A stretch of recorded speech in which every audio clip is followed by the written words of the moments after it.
Fala galera intensiva, meu nome é Ivens, sejam bem-vindos a mais um Sunday Paper. Hoje o nosso Sunday Paper de número 164 e no Sunday Paper de hoje a gente vai falar sobre a melhor dose e o melhor tipo de atividade física para combater a perda de funcionalidade nos idosos hospitalizados. Mas antes, já deixa aquele joinha, já curte esse vídeo, clica aqui na setinha que tem aqui embaixo e compartilha esse vídeo com a sua equipe, com a sua galera.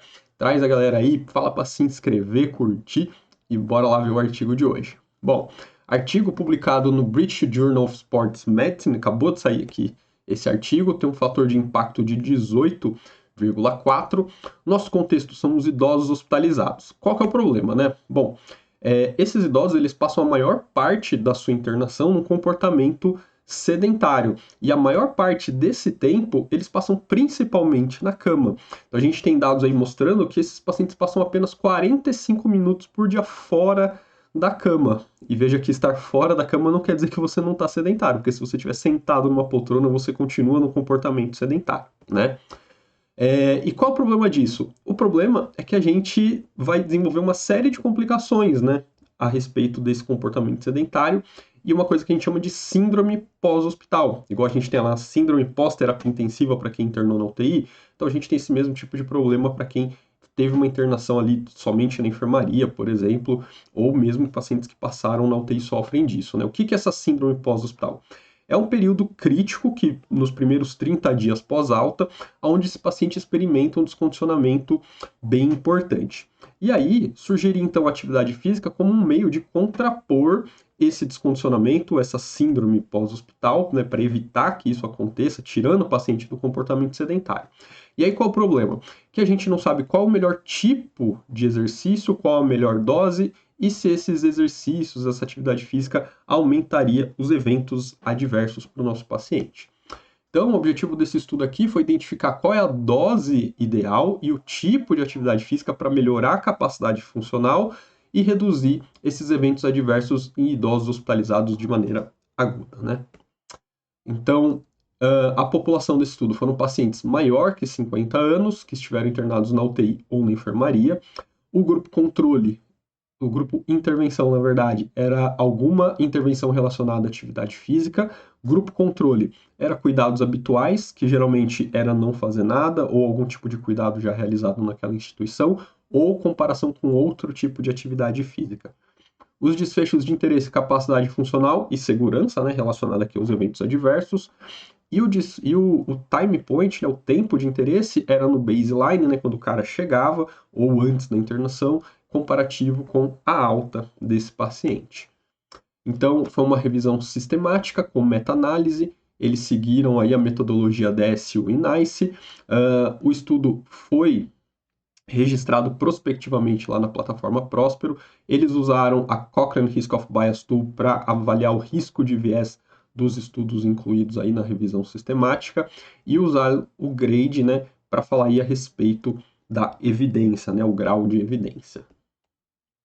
Então aqui a gente vê o fluxograma, eles avaliaram então 1.601 estudos e incluíram no total aqui na revisão 19 estudos. Aqui a gente está vendo aqui a distribuição geométrica, né, dessa meta-análise, como é uma meta-análise em rede, né, a gente consegue ver aqui o grupo placebo, né, que geralmente ali é o grupo controle.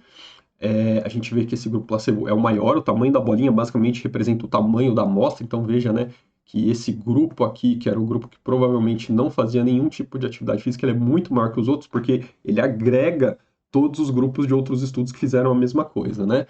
E aqui ele separou em 3 atividades diferentes, né, ó, deambulação, atividades de amplitude de movimento e um treinamento multicomponente. E esse número que vem do lado é o número de METs que esse grupo gastava, então, com essas atividades. Então, a deambulação com 50 METs, 150 METs, 200 METs, amplitude de movimento aqui, ó, com 100, 150 e 200, e o treinamento multicomponente com 50, 100, 150 e 250. Então, basicamente, é tudo isso aqui que ele está comparando.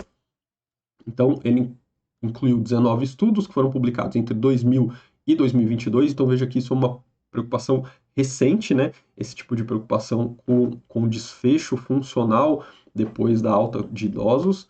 Ao todo, tinham 3.842 pacientes nesses 19 estudos, com uma média de idade de 78 anos, né? Era pacientes aí entre 55 e 84 anos.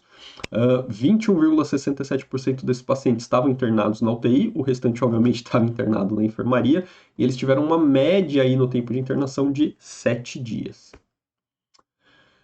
Dois estudos avaliaram amplitude de movimento, eles tinham uma média de 25 minutos de atividade por dia e 10 sessões semanais. 4 estudos avaliaram deambulação, eles faziam uma média de 37 minutos e meio por dia e 10 sessões semanais, e 13 estudos avaliaram intervenções multicomponente, que duravam em torno de 30 minutos por dia e 8 sessões semanais. Então, basicamente, foram os 3 tipos de atividade física, né, de intervenção aí que eles encontraram. Então, qual que era a dose, né? A dose ótima ficou aqui, ó, entre 159 minutos por dia. Então, fica aqui, ó, nessa parte maior, aqui nessa parte elevada dessa curva aqui, ó, que tem um formato de U invertido, né? Então, a dose ótima é em torno de 159 minutos por dia. A dose mínima para ter algum efeito está aqui em torno de 99 minutos por dia, que é onde a curva muda a inclinação aqui, né?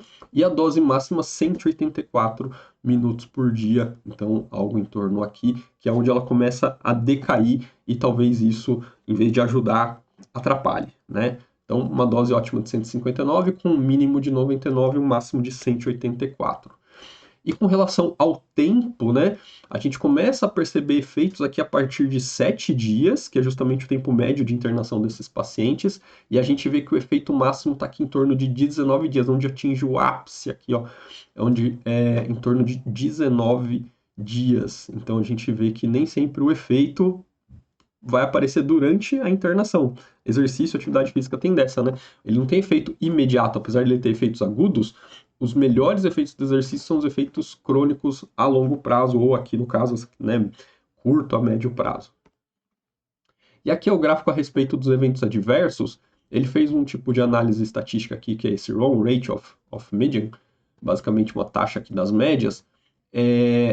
Basicamente, qual que é a análise, simplificando? Que sempre que esse valor está abaixo de 1, quer dizer que isso está a favor do grupo intervenção. E veja que desde o período 0, né, aqui, do time point 0, do dia 0, está sempre abaixo de 1. Ou seja, o grupo intervenção tem menos chance de efeito adverso que o grupo controle. Explicando de novo, ficar sem fazer nenhuma atividade física tem mais chance de efeito adverso do que fazer atividade física, o que vai muito em contra o que muita gente pensa, né? Tem gente que pensa que tirar paciente do leito, fazer ele andar, fazer exercício vai aumentar evento adverso, vai fazer complicações, tem queda, tem risco de queda de pressão, aumento de taquicardia. Pelo contrário, inatividade física tem mais evento adverso. Isso é muito interessante porque muita gente ignora que tudo tem risco. Tá? O que a gente faz é minimizar os riscos.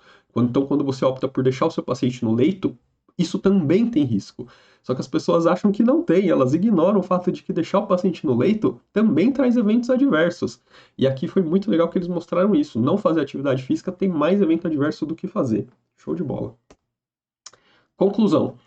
Intervalos relevantes de doses de atividade física melhoraram a capacidade funcional e reduziram o número de eventos adversos em idosos hospitalizados de forma aguda. O repouso no leito é menos seguro do que permanecer ativo para internações hospitalares agudas, ou seja, tem mais chance de evento adverso.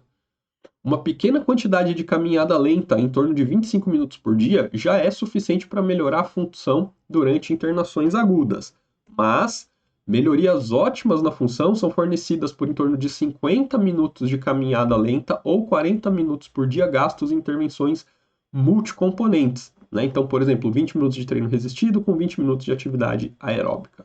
Muito legal essa revisão sistemática aqui, essa meta-análise, trouxe dados aí bem interessantes. O que vocês acharam? Qual que é a realidade de vocês? Se chegam próximo desse tempo, dessas doses, desses tipos de exercício aqui que eles fazem com essa população?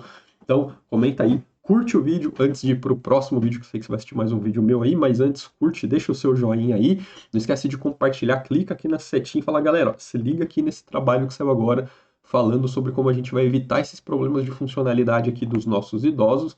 Não esquece de se inscrever se você ainda não é inscrito, não esquece de pedir para alguém se inscrever Se você já está inscrito, traz mais alguém aí para curtir com a gente e comenta. E eu vejo vocês aí no próximo vídeo. Até lá!